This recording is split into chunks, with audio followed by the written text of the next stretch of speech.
আসসালামু আলাইকুম, কেমন আছেন সবাই? নিশ্চয়ই ভালো। আজকে আপনাদের জন্য মজার একটা রেসিপি নিয়ে আসলাম, চীনা হাঁসের মাংস। তবে খুবই মজা, এই শীতে হাঁসের মাংস তো এটা মিস করা যায় না। তা আমি এর আগে দিয়েছি রাজহাঁসের মাংস, দেশি হাঁসের মাংস রান্নার রেসিপি। আজকে নিয়ে আসছি চীনা হাঁসের মাংস রান্নার রেসিপি। তা হচ্ছে আরও চালের রুটির সাথে খেতে যে কি মজা, এটা যারা খেয়েছেন তারাই জানেন। চলুন দেখি আমি আজকের চীনা হাঁসটা কীভাবে রান্না করি আপনাদেরকে দেখাই। আমি গতকালকে ২টা চীনা হাঁস নিয়ে এসেছি। তো এখান থেকে আমি মাংসটাকে আমি ৪ ভাগ করেছি। এখান থেকে আমি ২ কেজি থেকে একটু বেশি মাংস নিয়েছি। মাংসগুলো আমি চামড়াসহ নিয়েছি। আর চামড়াসহ মাংসটা রান্না করলে খেতে আসলে অনেক মজা লাগবে। তাই আমি আগে লবণ পানি দিয়ে ভালো করে ধুয়ে রেখে দিয়েছি। এবার চলে যাই।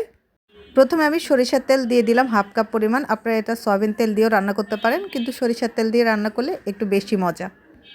এখন আমি দিয়ে দেবো শুকনো মশলা, যেমন দারচিনি, শুকনো মরিচ, তেজপাতা 3টা, কিছু সবুজ এলাচ, একটা বড় এলাচ এবং কিছু লং দিয়ে দিয়েছি। এখন এটার মধ্যে আমি 1.5 কাপ পরিমাণ পেঁয়াজ কুচি দিয়ে দিলাম। এটাকে আমি একদম বেরেস্তার মতো করব না, তবে বেরেস্তার আকারে হালকা ব্রাউন কালার করে নিব। মশলাটা পেঁয়াজটা কষানোর জন্য একটু নরম নরম, একটু লালচে কালার করে নিব। বেরেস্তা করতে হলে আমাকে আরও অনেকক্ষণ ভাজতে হবে, কিন্তু আমি অতটা ভাজবো না, তবে বেরেস্তা থেকে একটু কালচে কালার করে নেব। যখন এই পেঁয়াজটা ভাজা হয়ে গেছে, এখানে আমি 2 টেবিল চামচ পরিমাণ শুকনো মরিচ বেটে নিয়েছি, ব্লেন্ড করে নিয়েছি। এটা দিলে মাংসের কালারটা একটু সুন্দর হয়, একটা সুন্দর গ্রানও বের হয়। এই যে দেখলেন মশলাটা আমি তেলের মধ্যে ভেজে নিচ্ছি, এই মরিচটা সুন্দর একটা কালার আসতেছে। পরে এটা যেন পুড়ে না যায়, আমি এটার মধ্যে বাটিটা ধুয়ে একটু পানি দিয়ে দিয়েছি। মশলাটা যখন ভাজা হয়ে যাবে, তেলটা একটু উপরে উঠে যাবে, নিচে লাগতেছে না, তখন আমি দিয়ে দিব আদা বাটা 2 টেবিল চামচ এবং রসুন বাটা 1 টেবিল চামচ দিয়ে আমি ভালোভাবে মশলার সাথে এগুলোকে ভেজে নিব। একসাথে মশলাটা ভাজা হয়ে গেলে আমি এখানে দিয়ে দিব হলুদের গুঁড়া 1 চামচ, যেটাকে আমি পানি দিয়ে ভিজিয়ে নিয়েছি, এবং দিয়ে দিচ্ছি জিরা বাটা 1 টেবিল চামচ এবং ধনিয়া গুঁড়া বাটা 1 টেবিল চামচ, এবং দিয়ে দিব স্বাদ মতো লবণ।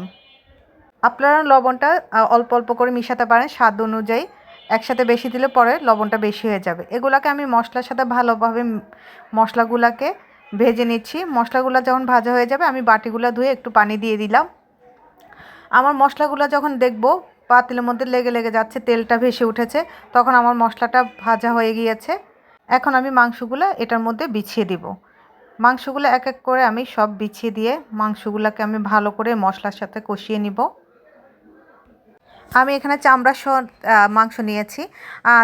তেল এবং চামড়া থাকলে মাংসটা খেতে অনেক মজা লাগে, তাই আমরা এভাবে খাই দেখে আমরা এভাবে নিয়েছি। আপনারা যেভাবে খান আপনারা ওইভাবে নিতে পারেন। স্কিনটা ফেলে দিতে চাইলে ফেলে দিতে পারেন, বা আলাদা করে রাখলে আলাদা করে রাখতে পারেন। এবার আমি মশলাতে মাংসগুলো ভালোভাবে মেখে কষিয়ে নেব। ঢাকনা দিয়ে কিছুক্ষণ রান্না করার পরে আমি আপনাদেরকে দেখাচ্ছি মাংসটা থেকে আলাদা একটা ঝোল বের হবে। বেশ কিছুক্ষণ ঢাকনা দিয়ে রান্না করার পরে আমি আপনাদেরকে মাংসটা দেখাচ্ছি। ঢাকনাটা উঠিয়ে আমার মাংসটা থেকে আলাদা একটা ঝোল বের হয়েছে।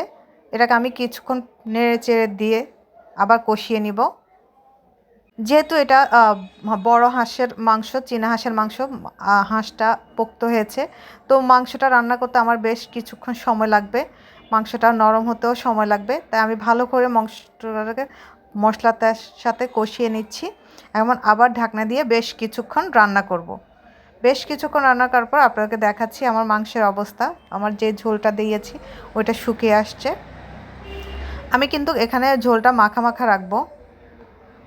আমি আগুনের আঁচটা একদম মিডিয়াম থেকে কমিয়ে দিয়েছি, আস্তে আস্তে হচ্ছে, ঝোলটা শুকাচ্ছে। রান্না হতে হতে এই ঝোলটা যখন একদম শুকিয়ে যাবে, মাংসটা এখনও কষানো চলছে, নরম হয়নি, তো এটার মধ্যে আমি 1.5 কাপ পরিমাণ পানি অ্যাড করব।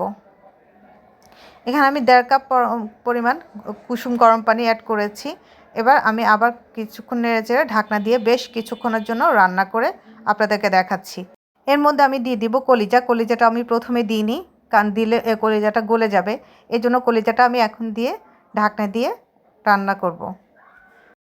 এর মধ্যে মাংসটা রান্না হয়ে যাচ্ছে। আমি আপনাদের বলে নিই, আমার চ্যানেলে যারা নতুন প্লিজ আমার চ্যানেলটি সাবস্ক্রাইব করবেন, আমাকে সাপোর্ট করবেন। আমি চেষ্টা করি সব সময় সহজভাবে রান্না দেখাতে। এখন আমার মাংস রান্নাটা হয়ে গিয়েছে। এখানে আমি মাংসটা নামানোর আগে ভাজা জিরার গুঁড়ো দিয়ে দিয়েছি এবং 8টার মতো কাঁচামরিচ দিয়ে দিয়েছি। আমি মাংসটা চেক করে দেখেছি আমার মাংসটা নরম হয়ে আসছে। এখন আমি ঢাকনা দিয়ে আগুনটা একদম লো হিটে দিয়ে ঢাকনা দিয়ে রাখবো। আমি ঝোলটা এভাবে একটু এরকমই মাখা মাখা রাখবো, এর জন্য আর বেশি ঝোল দিইনি। এই যে আমার মাংস রান্নাটা হয়ে গিয়েছে, এখন আমি সবাইকে সার্ভ করব। এই যে দেখেন, এটা হচ্ছে আমার আজকের সহজ রেসিপি। সবাই ভালো থাকবেন, সুস্থ থাকবেন। আপনারাও বাসায় ট্রাই করলে আমাকে জানাবেন। আর মাংস রান্নাটা সবাই বলেছে খুব মজা হয়েছে।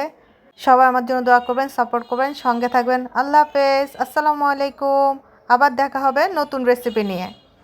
সে পর্যন্ত সবাই ভালো থাকবেন।